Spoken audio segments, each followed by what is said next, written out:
Hello dear students, very good morning all of you. Okay, બધા મજામાં હશો? આજના લેક્ચરની અંદર હવે આપણે ચર્ચા કરવાની છે ઘન પદાર્થોની અંદર જોવા મળતી ક્ષતિ, જેને ડિફેક્ટ કહેવામાં આવે એક પ્રકારની.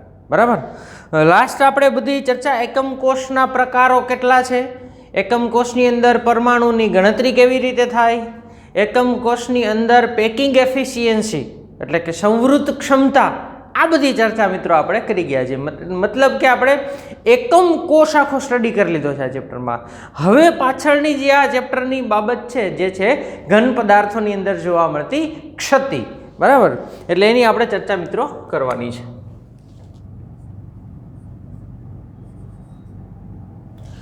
યા તો આપણે એને કહી શકીએ કે સ્ફટિકમાં ક્ષતિ.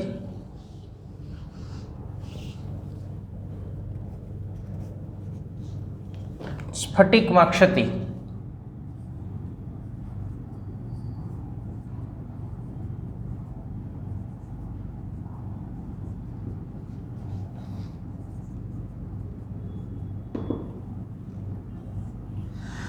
સ્ફટિકમય ઘનમાં ક્ષતિ. ક્ષતિ એટલે શું? તમને ખબર છે કે ઘન પદાર્થ છે એ નાના નાના એકમ કોષોથી બનેલો હોય છે. ઘન પદાર્થનો સ્ફટિકમય ઘનનો નાનામાં નાનો ભાગ એટલે એને તમે એકમ કોષ કહેતા હતા, કે જે સ્ફટિકમય ઘનની બધી લાક્ષણિકતાઓ ધરાવે છે એવો ભાગ એટલે એકમ કોષ છે. બરાબર, એટલે આપણને બધાને ખબર છે. તો પેલા ક્ષતિ એટલે શું આપણે કહી દઈએ તો ઘન પદાર્થ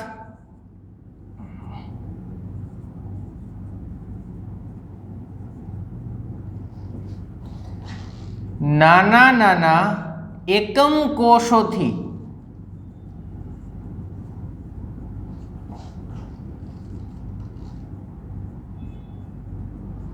બનેલો હોય છે.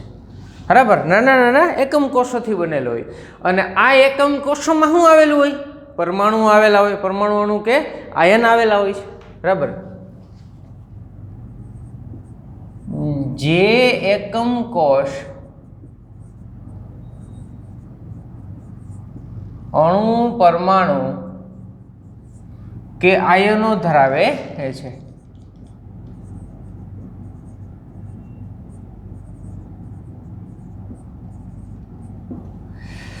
આવા એકમ કોષની અંદર, કોઈ એક એકમ કોષની અંદર જ્યારે અનિયમિતતા આવે છે, બરાબર,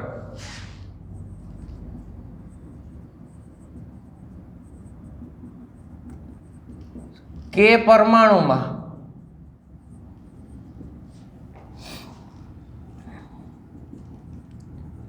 અનિયમિતતા જોવા મળે છે,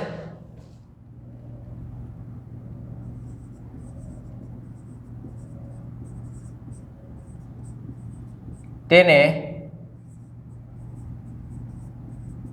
સ્ફટિકમય ઘનમાં ક્ષતિ કહે. એને શું કહેવામાં આવે છે મિત્રો? ક્ષતિ. એટલે તમારી પાસે કોઈ મોટો ઘન પદાર્થ છે, આપણે એમ કહીએ કે ભાઈ આ એક મોટો ઘન પદાર્થ છે. આ ઘન પદાર્થ નાના નાના એકમોથી બનેલો છે. ધારો કે આવા નાના નાના એકમો અહીંયા તમને જોવા મળે છે. આ એકમોની અંદર પાછા પરમાણુઓ હોય, એના કોર્નર ઉપર કે અથવા એના ફેઝ ઉપર કે અથવા ધારી ઉપર, આવી રીતે. હવે આ ગોઠવણીમાં ક્યાંક અનિયમિતતા તમને આવી ગઈ. આ પરમાણુ ક્યાંક અનિયમિત હોય, મતલબ કે જેવો હોવો જોઈએ લાઇનસર એવો ના હોય, તો એને કહેવામાં આવે છે ઘન પદાર્થોમાં ક્ષતિ. આઈ હોપ કે તમને હવે સમજાઈ ગયું છે. ક્ષતિ એટલે શું? અનિયમિતતા. ખ્યાલ આવે છે તમને? ક્ષતિ એટલે શું છે મિત્રો? અનિયમિતતા છે એક પ્રકારની, કે ઘન પદાર્થનું જે રેગ્યુલર એરેન્જમેન્ટ હોય એમાં કોઈ પરમાણુ એક ડિસ્ટર્બ થતો હોય થોડોક, બરાબર, અથવા એ રચનાને ડિસ્ટર્બ કરતો હોય, કાં તો પોતે ડિસ્ટર્બ થતો હોય અથવા તો એ રચનાને ડિસ્ટર્બ કરતો હોય, તો એને કહેવામાં આવે છે સ્ફટિકમય ઘનમાં ક્ષતિ. યાદ રાખજો મિત્રો. એટલે આ છે આપણી ક્ષતિ. ઘન પદાર્થ નાના નાના પરમાણુઓનો બનેલો હોય અને આવા પરમાણુઓની અંદર ક્યાંક અનિયમિતતા જોવા મળે, બરાબર, અથવા એકમ કોષમાં અનિયમિતતા જોવા મળે, તો એને ક્ષતિ કહેવામાં આવે છે. ખ્યાલ આવી ગયો? ચાલો મિત્રો, હવે ક્ષતિના મુખ્ય પ્રકાર યાદ રાખવાના છે આપણે, કે ક્ષતિના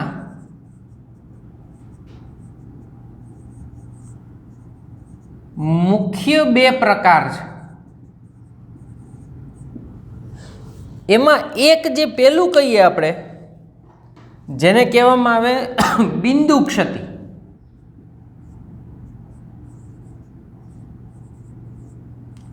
બિંદુ ક્ષતિ, બરાબર. તો બિંદુ ક્ષતિ એટલે શું મિત્રો? ધ્યાન આપજો. જો તો બિંદુ ક્ષતિ એટલે સ્ફટિકમય ઘનમાં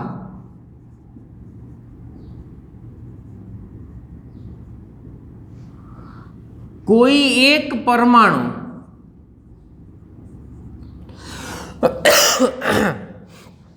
સ્ફટિકમય ઘનમાં કોઈ એક એકમ કોષ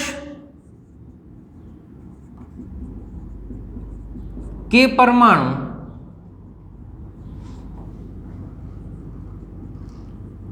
અનિયમિતતા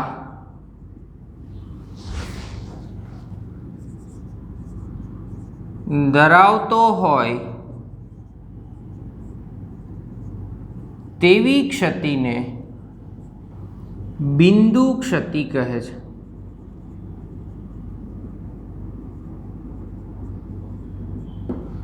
બરાબર. બિંદુ ક્ષતિ એટલે શું? તો કે ભાઈ સ્ફટિકમય ઘનમાં કોઈ એક એકમ કોષ જ આડાઅવળો હોય, અથવા તો અહીંયા મેં તમને એક એકમ કોષ દોરીને બતાવ્યો હતો, હે ને? જ્યારે આપણે એકમ કોષની શરૂઆત કરી, એકમ કોષના પહેલા લેક્ચરમાં મેં તમને અહીંયા દોરીને બતાવ્યો હતો કે ભાઈ એકમ કોષ આ રીતે બને. ખ્યાલ આવે છે?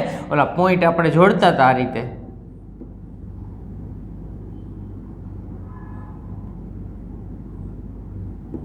પોઈન્ટ આપણે જોડતા હતા મિત્રો, યાદ આવે છે તમને? આ રીતે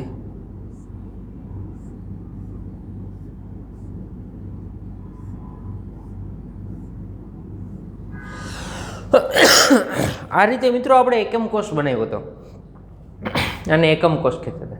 એટલે આ એકમ કોષની અંદર કંઈક અનિયમિત, એક આવા તો લાઈનમાં ઘણા બધા હોય ને, એની બાજુમાં એક હોય, આ બાજુ હોય, આગળ હોય, ઉપર હોય, પાછળ હોય, બરાબર. હવે આમાં કંઈક અનિયમિતતા હોય, એક એકમ કોષ ત્રાહો બાંગો થઈ ગયો હોય, અનિયમિત થઈ ગયો હોય, અથવા તો આવું ના થયું હોય, તો શું થાય? તો એની ગોઠવણીમાં કોઈ એક પરમાણુ છે એ અનિયમિત ગોઠવણી ધરાવતો હોય. દાખલા તરીકે તમે કહીએ કે ભાઈ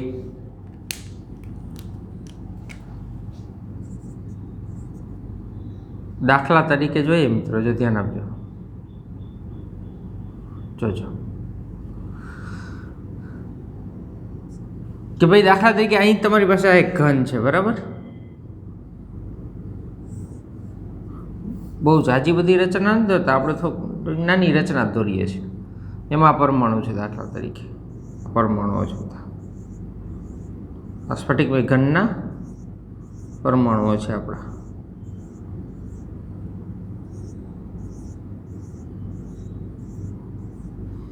બરાબર.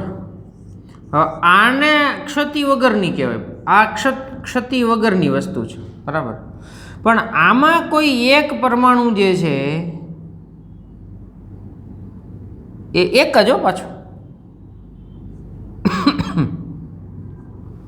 કોઈ એક પરમાણુ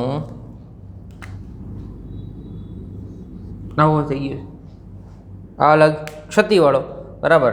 એટલે આ પ્રકારની ક્ષતિ જો હોય તો આ પ્રકારની ક્ષતિને બિંદુ ક્ષતિ કહેવામાં આવે છે. આ પ્રકારની ક્ષતિ હોય એટલે એનું નામ થઈ ગયું બિંદુ ક્ષતિ. શું થઈ ગયું મિત્રો? બિંદુ ક્ષતિ. આને કહેવામાં આવે બિંદુ ક્ષતિ.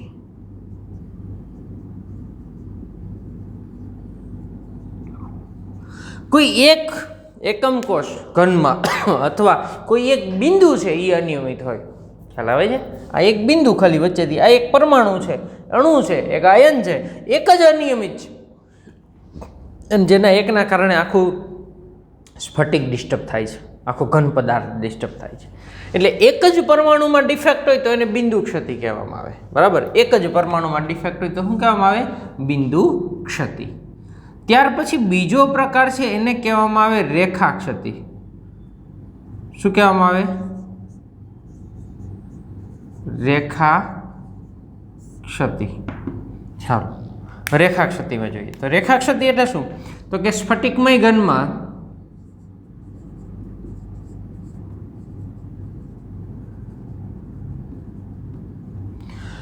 કોઈ એક એકમ કોષ નહીં, પણ સ્ફટિકમય ઘનમાં એકમ કોષની પૂરી હરોળ એકમ કોષ કે પરમાણુની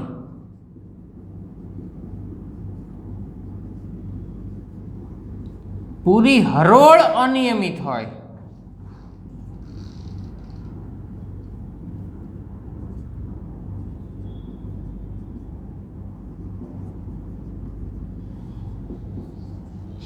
પૂરી હરોળ અનિયમિત હોય તેવી ક્ષતિને રેખા ક્ષતિ કહે છે. આવી ક્ષતિને શું કહેવામાં આવે છે? રેખા ક્ષતિ. દાખલા તરીકે જોઈએ આપણે, જો અહીંયા બહુ નાની એવી રચના દોરીએ આપણે. એમાં દાખલા તરીકે આ તમારા પરમાણુ છે, આ રીતે ગોઠવાયેલા છે, જોજો. બરાબર, આ આપણી ગોઠવણ છે. હવે આમાં કેવું થશે તો કે આમાં કોઈ એક હરોળ જે આખી છે, બરાબર, એ જ અનિયમિત હોય. ફરી એક વખત થોડાક મોટા રાઉન્ડ કરીને આપણે સમજશું અહીં. બરાબર, થોડાક મોટા રાઉન્ડ કરવા છે, જો ધ્યાન આપજો.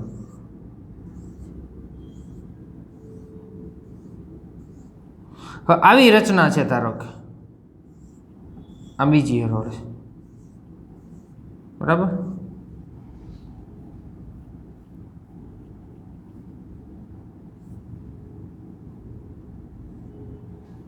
હવે એમાં એક કરોડ કેવી હોય જોજો, સાંભળજો. બરાબર, એ કરોડ આવી હશે,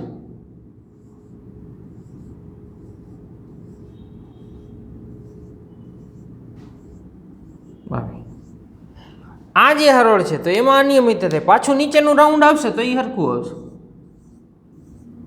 આ રીતે મતલબ કે આ એક હરોળની અંદર, આ આખી પૂરી હરોળ, આની અંદર ખામી આવી, આને કહેવામાં આવે રેખા ક્ષતિ.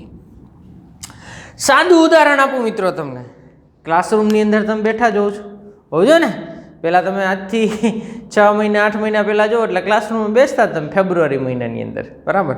ચાલો, તો ક્લાસરૂમમાં તમે મિત્રો બેઠા હોય અને તમારા ક્લાસરૂમની અંદર બેન્ચીસ હોય. આ બેન્ચ ઉપર, એક બેન્ચ ઉપર જનરલી આપણે 3 જણા કે 4 જણા બેસતા હોઈએ છીએ. હવે એની અંદર જોજો, ખાસ ધ્યાન આપજો. કેટલીક વખત મિત્રો એવું થાય કે આ તમારી બેન્ચ જે છે એ બેન્ચની અંદર 3 જણા બેઠા છો કે 4 જણા બેઠા છો, એની અંદર કોઈ એક વ્યક્તિ એવો છે, ખટપટ કરે એવો છે, બીજાને ડિસ્ટર્બ કરે, આખા ક્લાસને ડિસ્ટર્બ કરે, આખી બેન્ચને ડિસ્ટર્બ કરે, આજુબાજુમાં ડિસ્ટર્બ કરે, એવા હળી કરવાવાળી એક વ્યક્તિ એક બેઠી છે. તો બેન્ચની અંદર બાકીના 3 જણા અથવા 2 જણા સારા છે, વ્યવસ્થિત છે, નિયમિત છે, પણ એક છે ને એ આડાહવળો, એને હક થતું નથી, એને પેટમાં દુખા રાખે છે. શું થાય? એને વારાઘડીએ પેટમાં દુખા રાખે છે, બરાબર. એટલે એ વ્યક્તિ આમ તેમ જોયા રાખે, આજુબાજુમાં તેની હળી કર્યા રાખે, કંઈક બોયલા રાખે, ઉકેરા રાખે. એટલે બેન્ચની અંદરની એક જ વ્યક્તિમાં ડિફેક્ટ છે, એક જ વ્યક્તિમાં ખામી છે. તો એને કહેવામાં આવે બિંદુ ક્ષતિ. ખ્યાલ આવી ગયો? આને કહેવામાં આવે બિંદુ ક્ષતિ, કે સ્ફટિકમય ઘનમાં કોઈ એક એકમ કોષ અથવા એક જ પરમાણુમાં અનિયમિતતા હોય તો બિંદુ ક્ષતિ. પરંતુ ઘણી વખત મિત્રો એવું થાય કે છેલ્લી બેન્ચ જે, છેલ્લેથી બીજી બેન્ચ જે તમે આમ કાઉન્ટ કરતા હોય ને, તો એ આખી બેન્ચ તમને ડિફેક્ટિવ જોવા મળે. મતલબ કે આખી બેન્ચમાં બધા ખમતીધર માણસો પડ્યા છે, હળી કરે એવા. એ બેન્ચમાં 3 જણા બેસતા હોય પણ 3 ખૂંખાર હોય, 3 ક્યાંક ને ક્યાંક હળી કરતા હોય ને કોકની મસ્તી કરતા હોય ને મજાક કરતા હોય ને હી આ દાંત કાઢતા હોય. તો આવા જ્યારે એક જ બેન્ચની અંદર 3 જણા એવા થઈ ગયા, અથવા 4 બેઠા તો 4 એવા થઈ ગયા, તો એનો મતલબ એવો થયો કે આખી બેન્ચમાં ખામી થઈ ગઈ. શું થઈ ગયું? આખી બેન્ચમાં ખામી થઈ ગઈ. અને જ્યારે આખી બેન્ચમાં ખામી થઈ જાય ત્યારે એને કહેવામાં આવે છે રેખા ક્ષતિ. રેડી મિત્રો? હવે તમને સમજાઈ ગયું છે કે બેન્ચની અંદરના કોઈ એક વ્યક્તિની અંદર ખામી હોય તો એને બિંદુ ક્ષતિ કહેવાય. પણ આખી પૂરી બેન્ચ જ બગડેલી હોય ખ્યાલ આવે છે તમને મિત્રો કે આખી બેચ જ પૂરી બગડેલી હોય તો એને કહેવામાં આવે છે રેખા ક્ષતિ. રેડી? તો યાદ રાખજો મિત્રો, સ્ફટિકમય ઘનમાં ક્ષતિ, અને આ છે આપણા ક્ષતિના મુખ્ય બે પ્રકારો, બિંદુ ક્ષતિ અને રેખા ક્ષતિ. જેમાંથી હવે મિત્રો આપણે આગળ ભણવાનું છે એ બિંદુ ક્ષતિ ઉપર ભણવાનું છે. રેખા ક્ષતિની કોઈ વસ્તુ આપણને આપેલી નથી. રેખા ક્ષતિ વિશે આપણે આ ચેપ્ટરની અંદર કંઈ ભણવાનું નથી. બરાબર? બિંદુ ક્ષતિ અને એના મુખ્ય 3 પ્રકારો છે એ આપણે પૂરા કરવાના છે મિત્રો. તો હવે આપણે આગળ જઈએ બિંદુ ક્ષતિની અંદર. બરાબર? હવે મિત્રો આપણે ચર્ચા કરવી છે બિંદુ ક્ષતિ. બિંદુ ક્ષતિને પોતાના મુખ્ય 3 પ્રકારો છે. યાદ રાખજો, બિંદુ ક્ષતિ. બરાબર? જ્યારે પણ તમારા મગજમાં ક્યાંય બિંદુ ક્ષતિ આવે એટલે તમારે સમજી જવાનું કે બિંદુ ક્ષતિ જે છે એને 3 પ્રકારો છે મુખ્ય. બરાબર? ચાલો હવે આપણે એની ચર્ચા કરીએ.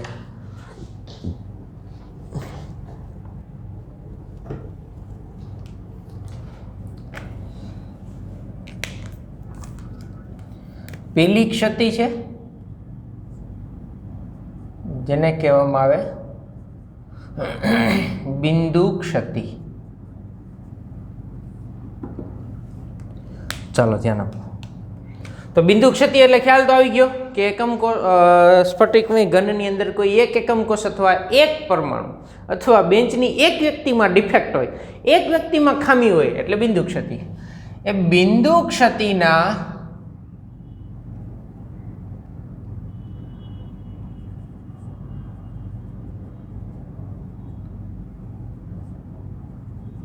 મુખ્ય 3 પ્રકાર છે. બિંદુ ક્ષતિના મુખ્ય 3 પ્રકારો છે, જેમાં સૌથી પહેલો જે પ્રકાર છે એને કહેવામાં આવે તત્વયોગમિતિ ક્ષતિ. શું કહેવામાં આવે મિત્રો? એ એટલે તત્વયોગમિતિ ક્ષતિ, જેમાં ઘન પદાર્થની તત્વયોગમિતિમાં ફેર પડે નહીં. તત્વયોગમિતિ એટલે શું? કે એમાં જે પરમાણુઓ છે એના ઘટક પ્રમાણે એને તત્વયોગમિતિ કહે. જેમ કે LCl3, તો એક એલ્યુમિનિયમ મારે 3 ક્લોરાઇડ આવ્યા તો એનું તત્વયોગમિતિય પ્રમાણ થયું. પણ હું AlCl ખાલી રાખું તો એને બિન તત્વયોગમિતિ કહેવાય. ખ્યાલ આવી ગયો? NaCl એક જેમ એક હોવું જોઈએ એમ છે તો એને તત્વયોગમિતિ કહેવાય. પણ NaCl2 લખો, આવું કોઈ દી શક્ય બને નહીં, પણ લખો એટલે આ બિન તત્વયોગમિતિ સંયોજન થઈ ગયું. બરાબર? Mg ની હારે Cl2 જ હોય તો આને તત્વયોગમિતિ સંયોજન કહેવાય. પણ જો હું Mg ની હારે Cl3 આવું થાય નહીં, પણ જો આ લખી નાખું તો આને બિન તત્વયોગમિતિ સંયોજન કહેવાય. બિન તત્વયોગમિતિ હોય તો એ ક્યાંય રિએક્શનમાં, પ્રક્રિયામાં વપરાતા નથી. યાદ રાખજો. ચાલો, તો પહેલો પ્રકાર છે તત્વયોગમિતિ ક્ષતિ. બીજો પ્રકાર છે અશુદ્ધિ ક્ષતિ. બીજો પ્રકાર એટલે અશુદ્ધિ ક્ષતિ.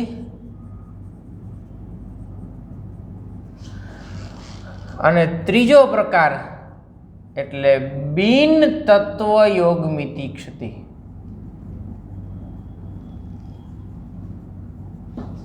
ખ્યાલ આવી ગયો? તત્વયોગમિતિ ક્ષતિ, અશુદ્ધિ ક્ષતિ અને બિન તત્વયોગમિતિ ક્ષતિ. આ 3 પ્રકારો છે, આપણે યાદ રાખવાના છે. બરાબર? એમાંના સૌથી પહેલા પ્રકારની આપણે ચર્ચા કરીએ મિત્રો. બરાબર? કે તત્વયોગમિતિ ક્ષતિ.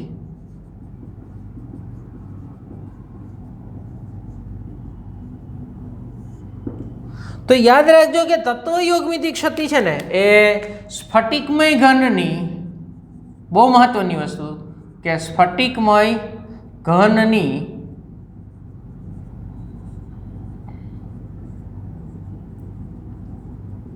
તત્વયોગમિતિમાં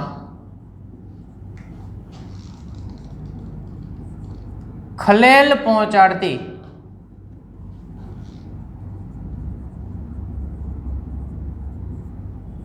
નથી.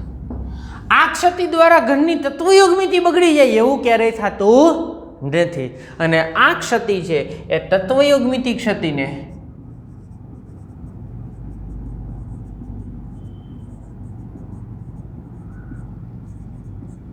બે પ્રકાર છે. આને કેટલા પ્રકાર છે મિત્રો? બે પ્રકાર. તત્વયોગમિતિ ક્ષતિના પાછા બે પ્રકાર, બરાબર. એમાં પહેલો પ્રકાર છે જેને કહેવામાં આવે રિક્ત ક્ષતિ. રિક્ત એટલે ખાલી, અથવા તમે અવકાશ પણ કહી શકો. અવકાશ, રિક્ત ક્ષતિ. રિક્ત ક્ષતિ એટલે શું? તો આ પ્રકારની ક્ષતિમાં મિત્રો યાદ રાખજો કે સ્ફટિકમય ઘનમાંથી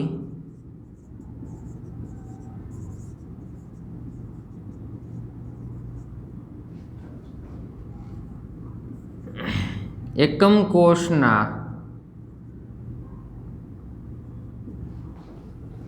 પરમાણુઓ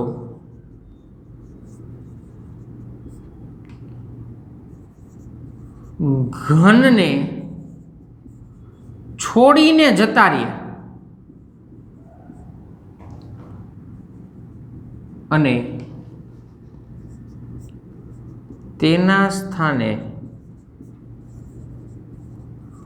અવકાશ ઉત્પન્ન કરે તે ક્ષતિ એટલે રિક્ત ક્ષતિ. ખ્યાલ આવી ગયો મિત્રો? દાખલા તરીકે તમે જો અહીંયા જોવા જશો કે ભાઈ આ રચના છે,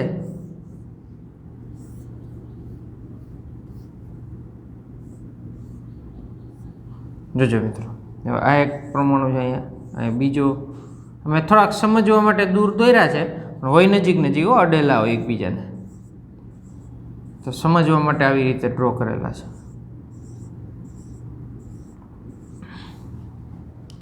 આમાંથી આ ભાઈ આ પરમાણુ એકમ કોષને છોડીને વયો ગયો છે અને એની જગ્યાએ શું આવી ગયું છે? એની જગ્યાએ ખાલી અવકાશ આવી ગયો છે. એમ ન કહેતા કે પરમાણુ ગોળમાંથી ચોરસ બની ગયો.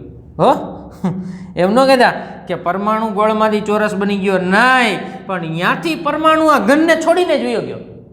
અહીંયાથી આ પરમાણુ ઘનને છોડીને વયો ગયો એટલે ત્યાં અવકાશ બની ગયો. એમ અહીંયા એક પરમાણુ છે એ છોડીને વયો ગયો એટલે અવકાશ બની ગયો. બરાબર. આ શું છે? આપણો અવકાશ. એટલે અહીંયા રિક્ત સ્થાન,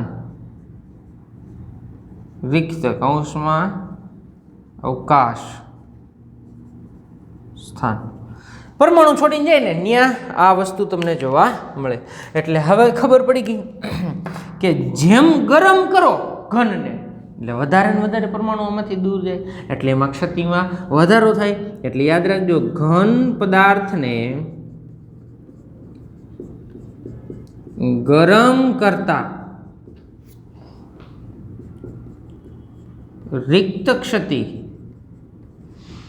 વધે. ખ્યાલ આવી ગયો? ઘન પદાર્થને ગરમ કરો એટલે વધારે ને વધારે પરમાણુ આને છોડીને જશે અને જેમ પરમાણુ આને છોડીને જશે એમ એની આ ક્ષતિમાં વધારો થતો જાય છે. બરાબર. અને બીજું, જેમ પરમાણુ આ દૂર થશે એમ એની ઘનતા ઘટે છે. શું થાય છે? ઘનતા ઘટે છે. યાદ રાખવાનું છે, રિક્ત ક્ષતિમાં હંમેશા ઘનતામાં શું જોવા મળશે? ઘટાડો જોવા મળશે. તો આ તત્વયોગમિતિ ક્ષતિનો પહેલો પ્રકાર હતો જેને કહેવામાં આવે રિક્ત ક્ષતિ. યાદ રાખજો મિત્રો, આ હતી આપણી રિક્ત ક્ષતિ. બીજો જે પ્રકાર છે એનું નામ છે આંતરાલીય ક્ષતિ. કેવું? આંતરાલીય ક્ષતિ. પેલું રિક્ત અથવા અવકાશ ક્ષતિ, રિક્ત ક્ષતિ અથવા અવકાશ ક્ષતિ, અને બીજો આંતરાલીય ક્ષતિ. આની અંદર શું છે? સ્ફટિકમય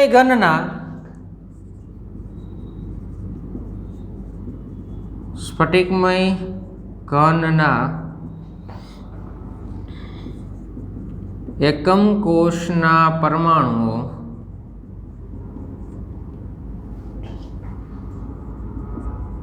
પોતાનું સ્થાન છોડી અને આંતરાલીય સ્થાન કોને કહેવાય? જ્યાં ગોળા ભેગા થતા હોય એની વચ્ચેની જગ્યા, એટલે આને આંતરાલીય સ્થાન કહેવાય. આંતરાલીય સ્થાનમાં ગોઠવાય તે ક્ષતિ. ખ્યાલ આવે છે? આંતરાલીય સ્થાનમાં ગોઠવાય તે ક્ષતિ. દાખલા તરીકે આપણે સમજીએ, જોજો મિત્રો, કે તમારી પાસે આ પ્રકારની રચના છે. હાલો, બરાબર. હવે આની અંદર આ પરમાણુની ગોઠવણી આવી રીતે છે.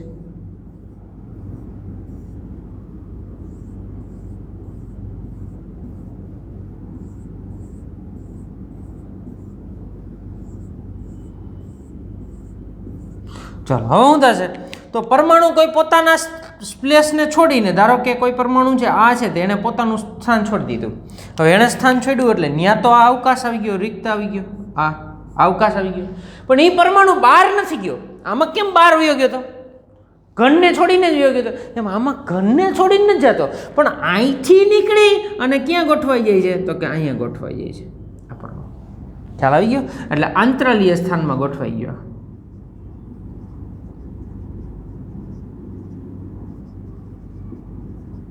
એને આંતરાલીય સ્થાન કહેવાય. એ આંતરાલીય સ્થાનમાં પરમાણુ ત્યાંથી નીકળીને ગોઠવાઈ ગયો છે. દાખલા તરીકે આ હોય તો અહીંથી એક પરમાણુ નીકળ્યો એટલે એની જગ્યાએ અવકાશ નીકળ્યો, પણ એ પરમાણુ પાછો અહીંયા આવીને ગોઠવાઈ ગયો. તમે ક્યાં પણ ગમે ત્યાં દોરી શકો છો. દાખલા તરીકે અહીંયા આવી ગયો, અહીંયા આંતરાલીય સ્થાનમાં ગોઠવાઈ જાય છે. તો આ પ્રકારની ક્ષતિ જે છે એને શું કહેવામાં આવે છે? આંતરાલીય ક્ષતિ કહેવામાં આવે છે. હવે આ આંતરાલીય ક્ષતિમાં શું થશે કે તાપમાન વધારતા આ ક્ષતિ પણ વધે છે. બરાબર, તાપમાન વધતા ક્ષતિ વધે છે. હવે આની ઘનતામાં કયો છે મિત્રો? શું ફેરફાર થશે? ચાલો તમને પૂછું, ઘનતામાં શું ફેરફાર થશે? તમારે ટેક્સ્ટ બુકમાં એવું લખેલું છે, બરાબર, આપણી ટેક્સ્ટ બુકમાં એવું લખેલું છે કે આની ઘનતાની અંદર વધારો થાય છે. શું લખેલું છે? ઘનતાની અંદર વધારો થાય. આપણી ટેક્સ્ટ બુકમાં આ પ્રમાણે લખેલું છે. આંતરાલીય સ્થાનની અંદર તમારી જે ક્ષતિ છે એની ઘનતામાં શું થાય છે? વધારો જોવા મળે છે, ઘનતા વધે છે, એવું તમારે આમાં ટેક્સ્ટ બુકમાં લખેલું છે. પણ મિત્રો, હવે મેં તમને પૂછ્યું છે, કયો વિચારીને? ઘનતા વધે આમાં? નો વધે. કોઈ બહારથી નવું થોડું આવે છે નવું. બીજું કે વયું નથી જતું. અહીંથી આણે જગ્યા છોડી તો અહીંયા ગયો, કાંઈ બહાર થોડો વયો ગયો છે. એટલે બહારથી કોઈ નવું આવતું નથી અને અંદરનું બહાર જાતું નથી. એટલે આ પ્રકારની ક્ષતિમાં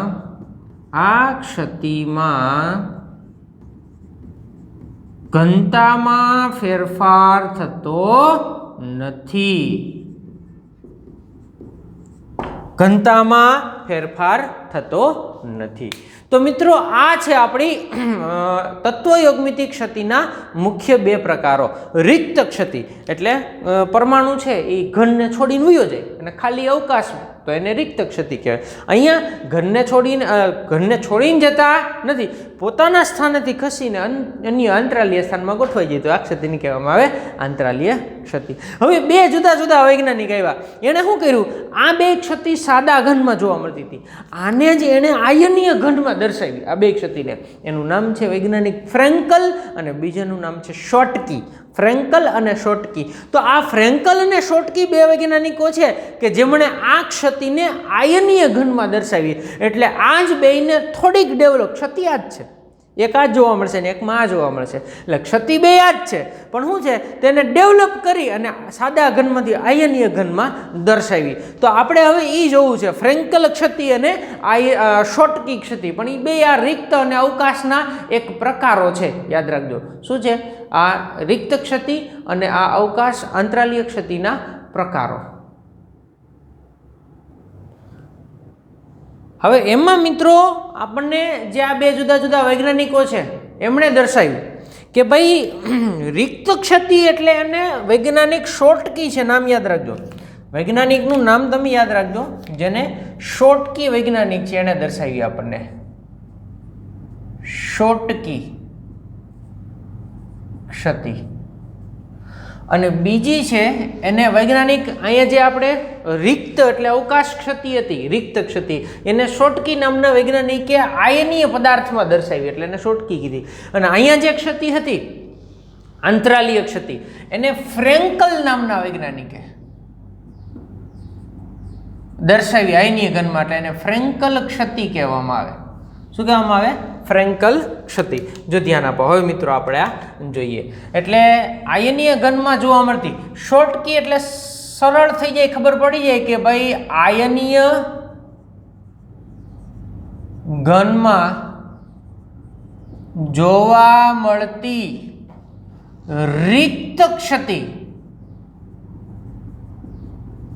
જ્યારે અહીં શું હશે તો અહીં ખબર પડશે આયનીય ઘનમાં જોવા મળતી આંતરાલીય ક્ષતિ. શું છે? આયનીય ઘનમાં જોવા મળતી રિક્ત ક્ષતિ છે. અહીંયા આયનીય ઘનમાં જોવા મળતી આંતરાલીય ક્ષતિ. અહીંયા શું જોવા મળે તો સામાન્ય રીતે ધન આયન અને ઋણ આયનો. શોર્ટકી ક્ષતિ એટલે સામાન્ય રીતે આપણે એવું કહી દઈએ કે ધન આયન અને ઋણ આયન. હવે આના કદ જે છે, આયનોના કદ લગભગ સરખા હોય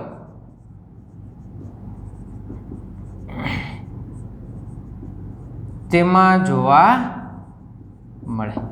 ધનાયન અને ઋણાયનનો કદ સરખા હોય એમાં જોવા મળે. તો આ પ્રકારની ફ્રેન્કલ ક્ષતિ છે એ આપણે એવું કહી શકીએ કે ધનાયન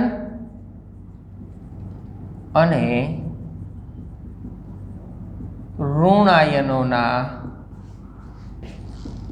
કદમાં તફાવત હોય ત્યારે જોવા મળે.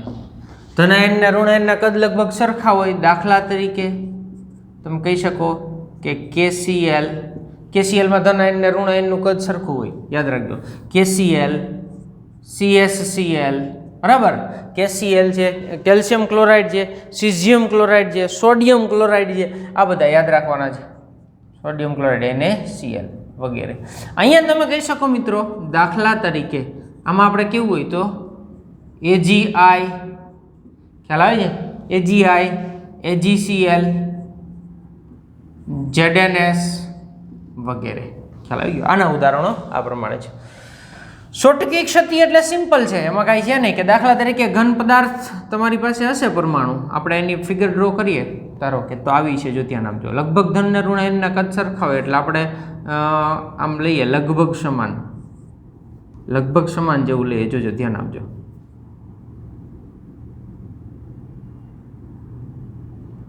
બરાબર, આ પ્રમાણે કંઈક ગોઠવણી છે તમારી પાસે.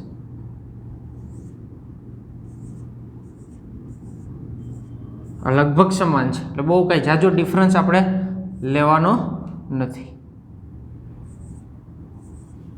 આ ધારો કે નાના કદ છે માઇનસ અને આ છે પ્લસ, બરાબર.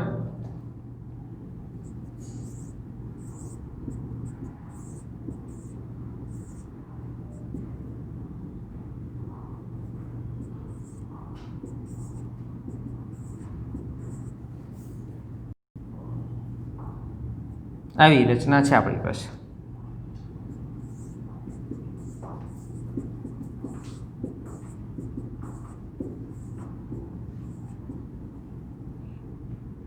બરાબર.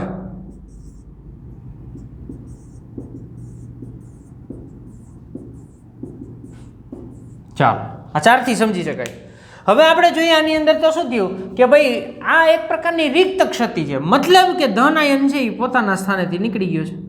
આ ધન આયન છે એ પોતાના સ્થાનેથી નીકળી જાય છે અને ત્યાં અવકાશ ઉત્પન્ન કરે છે. અહીંથી નીકળી અને એને શું કર્યું? અવકાશ ઉત્પન્ન કર્યો. તો આ પ્રકારની ક્ષતિ છે એને શું કહેવામાં આવે? પણ આયનીય ઘનમાં, આવા ઘનમાં, એટલે એને કહેવામાં આવે શોર્ટકી ક્ષતિ.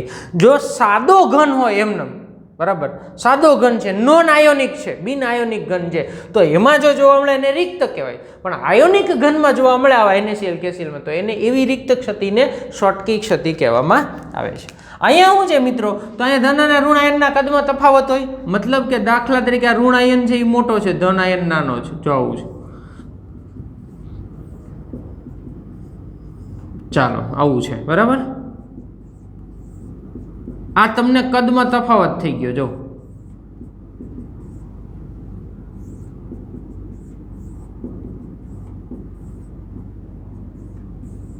બરાબર, આ રીતે મિત્રો આપણે સમજી શકાય કે ધન અને ઋણ આયનના કદમાં મોટો તફાવત છે.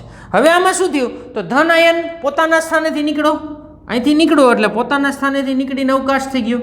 ખ્યાલ આવી ગયો? અહીંયા શું થઈ ગયું? અવકાશ. હવે એ ધન આયન ત્યાંથી નીકળી અને દાખલા તરીકે આપણે એવું માનીએ કે અહીંયા ગોઠવાઈ ગયો. એટલે આ શું થયું? આંતરાલીય, આને આ ગોળા ભેગા થતા એની જગ્યાને તો આંતરાલીય સ્થાન જ કહેવાય. એટલે અહીંથી નીકળીને આંતરાલીય સ્થાનમાં ગોઠવાઈ ગયો. તો આ પ્રકારની ક્ષતિને કહેવામાં આવે ફ્રેન્કલ ક્ષતિ. ખ્યાલ આવે છે? આ છે આપણી ફ્રેન્કલ ક્ષતિ. મિત્રો આ છે આપણી ફ્રેન્કલ ક્ષતિ. યાદ રાખજો શું છે આ? ફ્રેન્કલ ક્ષતિ. આને નામ આપણે આપવાનું છે ફ્રેન્કલ ક્ષતિ.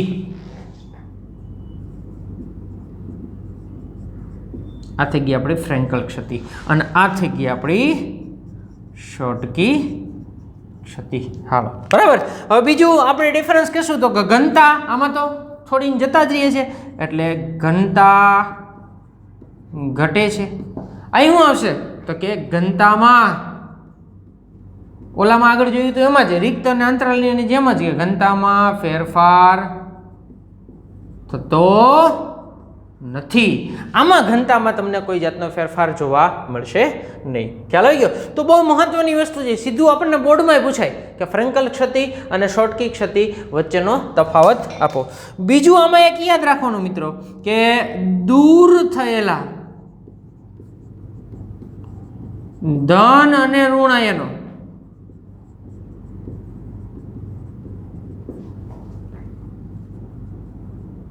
સમાન સંખ્યામાં હોય. ખ્યાલ આવે છે? આની સંખ્યા સમાન હોય એટલે એક ધન દૂર થયો સામે એક ઋણ દૂર થાય, એક ધન દૂર થાય એક ઋણ દૂર થાય, આ રીતે હોય મિત્રો.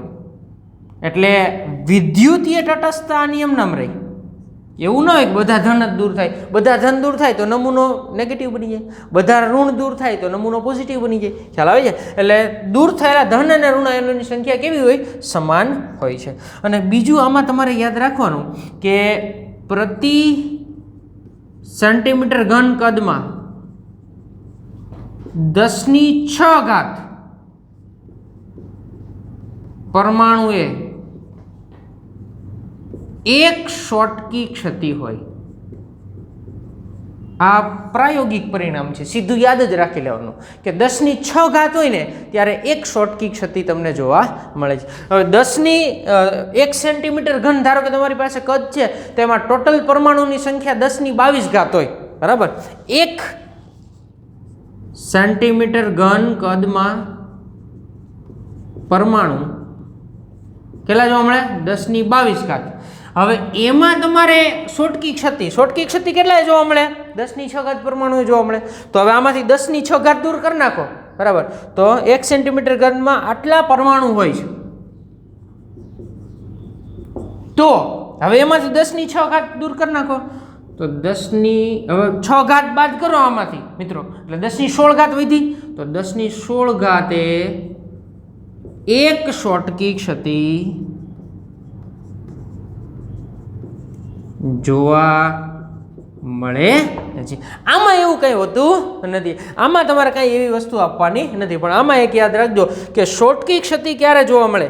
તો શોર્ટકી ક્ષતિ આપણને જોવા મળે 10⁶. યાદ રાખવાનું.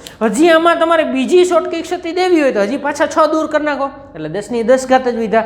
તો 1 સેન્ટીમીટર ઘનમાં 10⁻10 હોય ત્યારે બે શોર્ટકી ક્ષતિ જોવા મળે.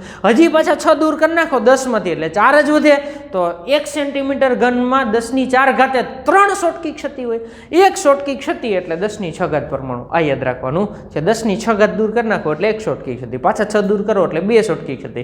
એટલે યાદ રાખવાનું કોઈ પણ કદની અંદર 10⁶ દૂર કરીએ એટલે એક શોર્ટકી ક્ષતિ, પાછા 10⁶ દૂર કરીએ એટલે બીજી શોર્ટકી ક્ષતિ જોવા મળે છે.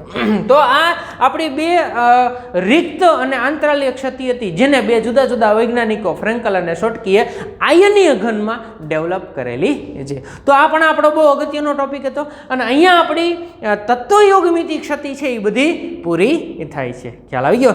હવે આપણે નેક્સ્ટ લેક્ચરની અંદર મળીશું જેમાં બિન તત્વયોગમિતિ ક્ષતિ અને અશુદ્ધિ ક્ષતિની ચર્ચા કરવાની છે. Till then bye bye, stay safe.